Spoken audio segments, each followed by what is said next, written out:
खबरों के लिहाज से 2022 का सफर कैसा रहा, किस खबर ने बटोरी सुर्खियां, किस पर रही सबकी नजर, आइए देखते हैं 2022 की 22 बड़ी खबरों को। इस साल मार्च में 5 राज्यों में विधानसभा चुनाव हुए। उत्तर प्रदेश, उत्तराखंड, गोवा, मणिपुर और पंजाब। जहां उत्तर प्रदेश, उत्तराखंड, गोवा और मणिपुर में बीजेपी ने जीत हासिल की, तो वहीं पंजाब में आप पार्टी ने सत्तारूढ़ कांग्रेस को हराकर ऐतिहासिक जीत दर्ज की। उत्तर प्रदेश में जनता ने योगी आदित्यनाथ पर भरोसा जताया और उनके हाथों में सत्ता की बागडोर सौंपी। उत्तर प्रदेश में 1985 के चुनाव के बाद ये पहली बार था जब कोई सरकार 5 वर्ष का कार्यकाल पूरा करने के बाद पूर्ण बहुमत के साथ सत्ता में वापस आई हो। वहीं इस साल महाराष्ट्र की राजनीति में भूचाल देखने को मिला। उद्धव ठाकरे को महाराष्ट्र के मुख्यमंत्री पद से इस्तीफा देना पड़ा और एकनाथ शिंदे ने मुख्यमंत्री पद की शपथ ली। भाजपा नेता देवेंद्र फडणवीस ने उप मुख्यमंत्री का पदभार संभाला। गुजरात विधानसभा चुनाव में भारतीय जनता पार्टी ने लगातार 7वीं बार ऐतिहासिक जीत हासिल की और राज्य में अब तक का सबसे बड़ा बहुमत हासिल किया। एक बार फिर भूपेन्द्र पटेल ने गुजरात के मुख्यमंत्री पद की शपथ ली। वहीं हिमाचल प्रदेश में सत्तारूढ़ भारतीय जनता पार्टी को हराकर कांग्रेस ने हिमाचल की कमान संभाली। मुख्यमंत्री के रूप में सुखविंदर सिंह सुक्खू की ताजपोशी हुई। आजादी के 75वें वर्ष में स्वतंत्र भारत में जन्म लेने वाली पहली राष्ट्रपति बनी द्रौपदी मुर्मू। ये भारत की पहली आदिवासी महिला राष्ट्रपति भी हैं। ये देश की 15वीं महामहिम के रूप में निर्वाचित हुई हैं। ये आदिवासी समाज और देश दोनों के लिए ही गर्व की बात है। वहीं 14वें उपराष्ट्रपति और राज्यसभा के सभापति के रूप में जगदीप धनखड़ ने कार्यभार संभाला। जगदीप धनखड़ एक प्रसिद्ध वकील और पश्चिम बंगाल के पूर्व राज्यपाल के तौर पर अपनी सेवा दे चुके हैं। दूसरी ओर अंतर्राष्ट्रीय स्तर पर श्रीलंका के नए राष्ट्रपति के रूप में 6 बार प्रधानमंत्री रह चुके रानिल विक्रमासिंघे ने राष्ट्रपति के पद की कमान संभाली। अंतर्राष्ट्रीय मंच पर साल की सबसे बड़ी उथल पुथल ब्रिटेन की राजनीति में देखने को मिली। ब्रिटेन के इतिहास में सबसे कम समय मात्र 6 हफ्ते में प्रधानमंत्री लिज ट्रस ने इस्तीफा दे दिया। भारतीय मूल के ऋषि सुनक ने ब्रिटेन के 97वें प्रधानमंत्री के रूप में बागडोर संभाली। यह हर भारतीय के लिए गर्व का समय था। वहीं इस साल राजनीति में विपक्ष का केंद्र बिंदु कांग्रेस की भारत जोड़ो यात्रा रही, जिसका नेतृत्व राहुल गांधी कर रहे हैं। यह यात्रा कन्याकुमारी से शुरू होकर जम्मू कश्मीर के श्रीनगर में समाप्त होगी। इस दौरान 3570 किलोमीटर का सफर तय किया जाएगा। यह यात्रा 12 राज्य और 2 केंद्र शासित प्रदेशों से होकर गुजरेगी। इसमें अब तक कई गणमान्य हस्तियों ने हिस्सा लिया। इस यात्रा का कितना प्रभाव पड़ेगा, ये तो आने वाला समय ही बताएगा। और अब 2022 की प्रमुख घटना पर नजर डालते हैं। पंजाबी सिंगर सिद्धू मूसेवाला की गोली मारकर हत्या कर दी गई। उनकी गाड़ी पर 30 से ज्यादा फायर किए गए थे। गुजरात के मोरबी में पुल टूटने से 135 लोगों की मौत हो गई। इस हादसे के चलते कई परिवार खत्म हो गए। हादसे के बाद कई दिनों तक खोज एवं बचाव अभियान चलाया गया। राजस्थान के उदयपुर में एक सिलाई का काम करने वाले व्यक्ति कन्हैया की दिन दहाड़े हत्या कर दी गई और उसका वीडियो सोशल मीडिया पर शेयर किया गया। इस घटना ने सबको झकझोर कर रख दिया। वहीं कर्नाटक में हिजाब विवाद भी एक चर्चा का विषय रहा। इसके समर्थन और विरोध में लोग सड़कों पर उतर आए। समर्थन में आए लोगों ने इसे अभिव्यक्ति की स्वतंत्रता का मुद्दा बताया, तो विरोध में लोगों ने इसे धार्मिक प्रतीक मुद्दा बताकर विरोध प्रकट किया। विरोध पक्ष का कहना था कि शैक्षिक संस्थान में सब समान है, अतः विद्यार्थियों को यूनिफॉर्म का पालन करना चाहिए। प्रधानमंत्री की सुरक्षा में चूक का मुद्दा इस वर्ष सुर्खियों में रहा। प्रधानमंत्री पंजाब के फिरोजपुर जिले के एक फ्लाईओवर पर किसानों के विरोध के चलते फंस गए थे। बाद में सुप्रीम कोर्ट इसकी जांच के लिए एक समिति का गठन किया। बीते वर्ष साल के आरंभ में माता का आशीर्वाद लेने पहुंचे श्रद्धालुओं से वैष्णो माता का दरबार खचाखच भरा होने के कारण भगदड़ मच गई और इसमें 12 श्रद्धालुओं ने अपनी जान गंवाई और कई गंभीर रूप से घायल भी हुए थे। वहीं प्रवर्तन निदेशालय ईडी ने मनी लॉन्ड्रिंग की जांच के सिलसिले में दिल्ली सरकार के मंत्री सत्येंद्र जैन के परिवार और कंपनियों की 4.81 करोड़ की संपत्ति कुर्क की। सत्येंद्र जैन अरविंद केजरीवाल के नेतृत्व वाली सरकार में स्वास्थ्य, बिजली, गृह, पीडब्ल्यूडी, उद्योग, शहरी विकास, बाढ़, सिंचाई और जल मंत्री हैं। बीते साल कई महान हस्तियों ने अलविदा कहा। लंबी बीमारी के चलते स्वर कोकिला भारत रत्न से सम्मानित लता मंगेशकर का 92 वर्ष की आयु में निधन हो गया और इसी के साथ गायकी के एक महान युग का अंत हो गया। समाजवादी पार्टी के संरक्षक मुलायम सिंह यादव अब हमारे बीच नहीं रहे।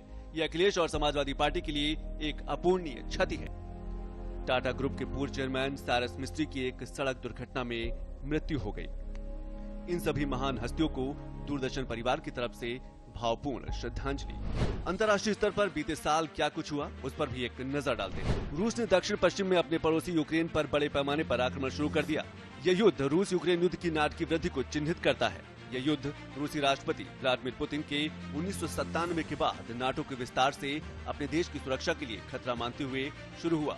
वहीं यूक्रेन के राष्ट्रपति वोलोडिमिर ज़ेलेंस्की ने लोकतंत्र के खिलाफ हमला बताकर इसका विरोध किया। उनका कहना है कि हर एक देश को अपने लिए फैसले लेने का अधिकार है। इस आक्रमण को व्यापक तौर पर अंतर्राष्ट्रीय निंदा का सामना करना पड़ा। स्वयं रूस में भी इसका विरोध हुआ। बहरहाल भविष्य में इस युद्ध का क्या परिणाम होगा, ये तो समय ही बताएगा। जापान के पूर्व प्रधानमंत्री शिंजो आबे की क्योटो के पास नारा शहर में एक अभियान को संबोधित करते हुए सीने में गोली मारकर हत्या कर दी गई। उनके अंतिम संस्कार में 217 देशों के प्रतिनिधियों ने शिरकत की। प्रधानमंत्री नरेंद्र मोदी ने भी टोक्यो पहुंचकर शिंजो आबे को अंतिम विदाई दी। इंडोनेशिया में फुटबॉल मैच के दौरान भड़की हिंसा में 100 से अधिक लोगों की मौत हो गई। ईस्ट जावा के एक फुटबॉल मैच के दौरान जैसे ही मैच का नतीजा आया, तभी दर्शक नतीजे से आक्रोशित हो उठे और मैदान में उत्पात मचाना शुरू कर दिया। इसी अफरा तफरी में यह घटना घटित हुई। और अब बात करते हैं अर्थव्यवस्था की। आर्थिक मोर्चे पर भारत एक तेजी से उभरती हुई अर्थव्यवस्था है।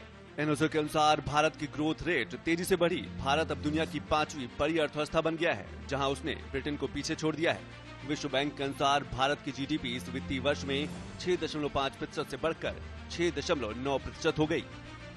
प्रधानमंत्री नरेंद्र मोदी ने गुजरात के गांधीनगर में इंडिया इंटरनेशनल बुलियन एक्सचेंज यानी कि IIBX का उद्घाटन किया। यह एक्सचेंज भारत में बुलियन आयात का गेटवे होगा। G20 शिखर सम्मेलन का हाल ही में इंडोनेशिया के बाली में समापन हुआ। इसमें प्रधानमंत्री मोदी ने हिस्सा लिया। इस G20 की खास बात यह है कि G20 के विकसित देशों ने ग्लोबल इकोनॉमी की गाड़ी को पटरी पर लाने के लिए भारत, ब्राजील और दक्षिण अफ्रीका जैसे इमर्जिंग मार्केट इकोनॉमी की भूमिका को मान्यता देना शुरू कर दिया। और इसका प्रमाण ये है कि वर्ष 2023 में G20 का आयोजन भारत करेगा। यह भारतीयों के लिए बड़े गौरव का क्षण था। 1 अक्टूबर 2022 को भारत में 5G सेवाओं का प्रीमियर किया गया था। ये तकनीकी में नई क्रांति का उदय माना जा रहा है। एयरटेल व जियो प्रीमियर प्राप्त करने वाली भारत की पहली कंपनी है। भारत में 5G की स्पीड मौजूदा 4G स्पीड से 10 गुना तेज होगी। 2022 की खबरों में अब बात करते हैं खेल की। बीते साल 2022 में T20 वर्ल्ड कप का आयोजन ऑस्ट्रेलिया में हुआ, जिसमें इंग्लैंड ने पाकिस्तान को हराकर वर्ल्ड कप अपने नाम किया। महिला क्रिकेट विश्व कप 2022 का आयोजन न्यूजीलैंड में हुआ। इस विश्व कप को 7वीं बार ऑस्ट्रेलिया ने इंग्लैंड को हराकर अपने नाम किया। भारतीय क्रिकेट टीम ने ब्लाइंड T20 वर्ल्ड कप में 2022 में लगातार तीसरी बार जीत हासिल कर इतिहास रच दिया। यह खिताब भारत ने बांग्लादेश को फाइनल में हराकर जीता। और हाल ही में फीफा वर्ल्ड कप 2022 का आयोजन कतर में हुआ, जिसमें 32 टीमों ने हिस्सा लिया। फीफा वर्ल्ड कप 2022 के रोमांचक फाइनल में अर्जेंटीना ने फ्रांस को पेनल्टी शूटआउट में 4-2 से हराकर जीत हासिल की। और इसी के साथ ही लियोनेल मेसी का वर्ल्ड कप जीतने का सपना पूरा हुआ। अर्जेंटीना ने 36 साल बाद ये खिताब जीता। बीते साल क्या रही सांस्कृतिक गतिविधियां, इस पर भी एक नजर डाल लेते हैं।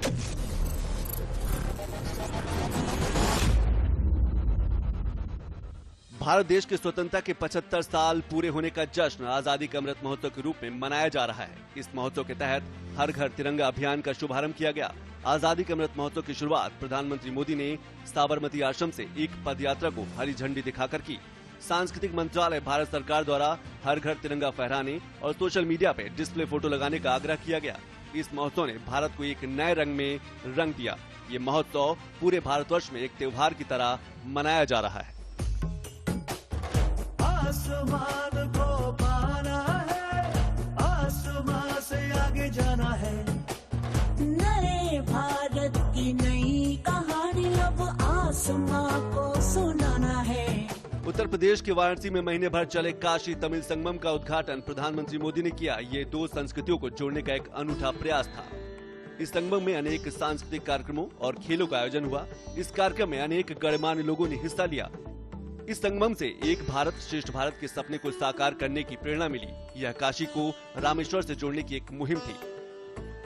केंद्रीय गृह एवं सहकारिता मंत्री अमित शाह और मुख्यमंत्री योगी आदित्यनाथ ने इसके समापन समारोह में शिरकत की। और चलते चलते अब बात विज्ञान की। भारत का पहला प्राइवेट रॉकेट स्पेस कंपनी अंतरिक्ष स्टार्टअप स्काई रूट एरोस्पेस ने रॉकेट विक्रम एस सफलतापूर्वक लॉन्च किया। इसका नाम विक्रम साराभाई के नाम पर रखा गया है। इस मिशन का नाम प्रारंभ रखा गया था। इसे श्रीहरिकोटा के सतीश धवन अंतरिक्ष केंद्र से लॉन्च किया गया। इसरो ने 3 और उपलब्धि हासिल करते हुए PSLV C-52, PSLV C-53, PSLV C-54 का सफल प्रक्षेपण श्रीहरिकोटा के सतीश धवन अंतरिक्ष केंद्र से किया। ये थी 2022 की प्रदेश, देश और अंतर्राष्ट्रीय खबरों की कुछ झलकियां और आप सभी को 2023 की शुभकामनाएं।